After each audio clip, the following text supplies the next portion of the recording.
ainsi, chaque dimanche, Cayenne fête son carnaval après l'épiphanie. Des dizaines de groupes dans les rues, un carnaval qui draine surtout des centaines de jeunes des quartiers de Cayenne, Rémy-en-Montjoly, voire Matoury. Des jeunes qui n'hésitent pas à se battre à la tombée de la nuit. Des bagarres d'une rare violence qui a fait hier soir une victime, un policier de la brigade d'intervention de la police nationale. À la fin du défilé du carnaval qui s'était très bien passé, des petits groupes, comme souvent à Cayenne, se sont retrouvés entre Chicago et la place des Palmistes. Et il y a eu une rixe entre deux groupes de jeunes à l'angle de la place des Palmistes.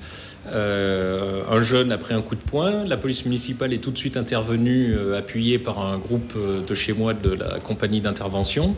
Et les jeunes qui étaient assez nombreux ont frappé l'un de mes hommes avec ce qui semble être un bout de bois. Et pourtant, une quarantaine de policiers et 2 pelotons de gendarmerie étaient postés hier soir dans le centre-ville de Cayenne. Des moyens que le syndicat Alliance Police juge toutefois insuffisants.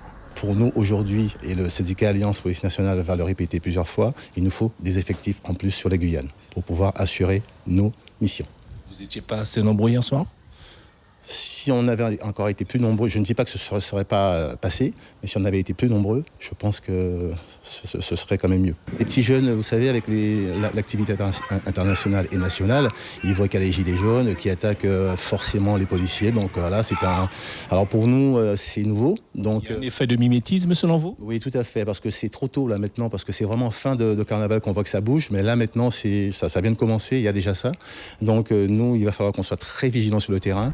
Le policier agressé s'est vu délivrer un arrêt de travail de 3 jours. L'un des agresseurs a été interpellé ce matin par la brigade d'intervention de la police nationale.